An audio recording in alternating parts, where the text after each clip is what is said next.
Michigan will be a key state in this year's presidential election, and recent polling continues to show a close race. Young black men have emerged as a key voting bloc that could either push Joe Biden across the finish line or help give Trump the best black voter support for a Republican presidential candidate in recent history. Joining us now, NBC News correspondent Trymaine Lee, who sat down with a group of black men who are deeply involved in their community to see how they are feeling this election cycle. Also with us is the president of the National Action Network and host of MSNBC's Politics Nation, Reverend Al Sharpton. Great to have you both with us. Trymaine, the Rev has been telling us for some time that Joe Biden's support among black voters not as intense as it usually is for Democratic voters, but for Democratic presidents, but especially among black men. What did you find? President Joe Biden won Michigan by a little more than 125,000 votes in 2024, in 2020. In 2024, it's expected to be just as close. But there's a demographic of voter that could play a crucial role in who wins the state and perhaps the White House: black men. I caught up with a group of guys in Detroit who say if politicians want their vote, they're going to have to come and work for it. Check it out. What's up, sister? On Detroit's hardscrabble west side, it seems like everyone knows them. That's your bike now? From block to block and business to business. This group of black men shows up day after day, rain or shine, offering protection, resources, and respect. Every day, y'all out here filling the gaps. Yeah, man, that's where our people at, so we gotta be here. They are New Era Detroit, an organization that fills the often massive void between the people and the politicians. People come in, and, you know, they come holler at us about things that they may need, or, you know, if they struggling with their water bill, light bill, gas bill. They're everyday faces in some of Detroit's most disinvested communities, a kind of hood first response team. But they feel invisible to those at the height of political power. We are one of the leading organizers on the ground in the city of Detroit. Literally, the closest that you're gonna get to black people in this city. We haven't heard anything from a Democrat or a Republican. Men like them, in communities like theirs, could very well determine who is sent to the White House in 2024, with both Democrats and Republicans vying for their attention. I got indicted a second time, and a third time, and a fourth time. And a lot of people said that that's why the black people like me, because they have been hurt so badly and discriminated against. Black men have not benefited proportionate to other populations in terms of economic opportunity and economic health, much less wealth creation. And so we just have to be honest about that. And while Biden has locked down traditional black voters, black men are poised to become something of a swing vote.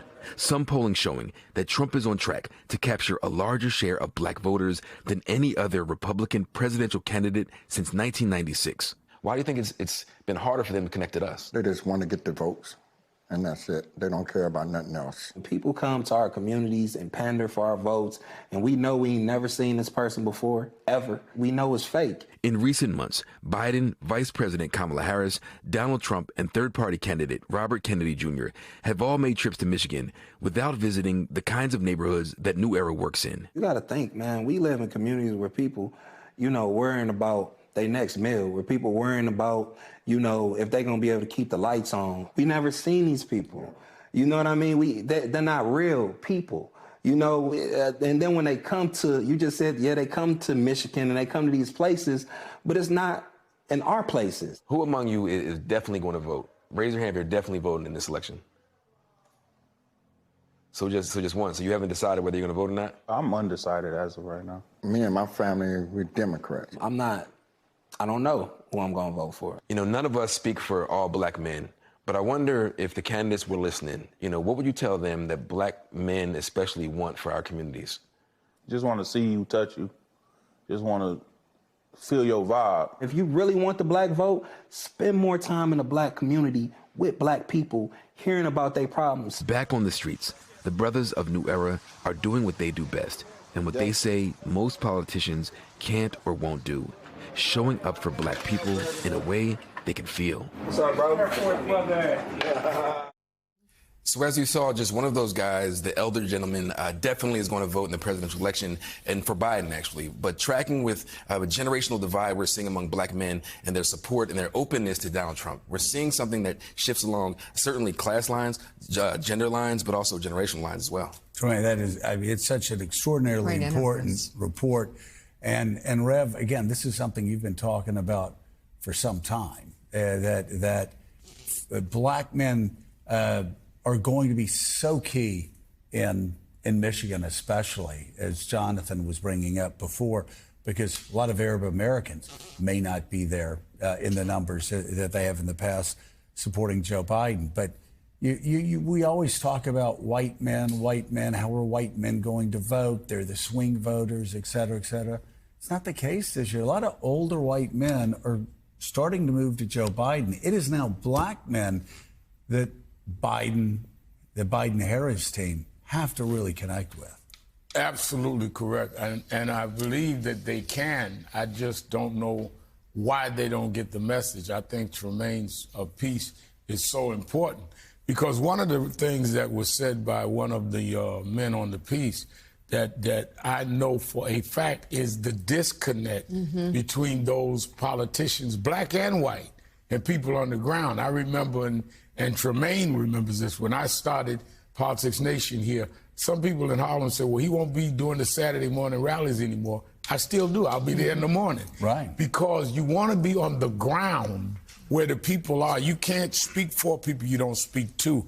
And the one thing that I say, Tremaine, I'll pose it to you, the Biden people have so much that they could, in many ways, that was an amen. Somebody that was an amen, exactly. But the Biden people have so much material they can work with. It's almost like, to me, some kind of a malfeasance on their part, or malfunction in the campaign. Because if I were running against Donald Trump and I wanted to talk to black men, I'd bring out the Central Park Five, who Donald Trump called on getting the death penalty, and they were exonerated, and he still said he didn't back up off of that. These are young black men that could say, this is what he thinks of us. He tried to kill me. They're at my rallies every Saturday morning. Nobody from the Biden campaign even refers to, you want to know about Donald Trump and young black men? Look at the Central Park Five, the only race case he ever took a position on in 40 years in New York. He never said anything about any other case. And Ray, to your point, you're there every single Saturday with the people. When Kamala Harris came, she went to the African American Museum, the creme de la creme of Black Detroit. On Sunday, Joe Biden will be at the NAACP's national fundraising dinner there, the creme de la creme, but not as Brother Zeke said, in the hoods or ghettos. Or church. Going to the people or going to a church with older, consistent voters. But they're leaving a lot of votes on the table because these men in this community have concerns about their family. They have concerns about safety. They have concerns about how they're engaging with the policing and carceral system. But they never see any of these politicians. And if they do, it's only once every 4 years or 2 or 6 years. Well, never on the ground. At our National Action Network convention, some of the dignitaries spoke from the podium. One guy said, no, let's do a open up town hall where the people sit in a chair, talk to the people and all of that. Wasn't a Biden official. It was Deacon Joe Scarborough. Well, it's Deacon Joe. That was amazing. All right, Tremaine, that's so important. Thank you so much for the report. Amazing.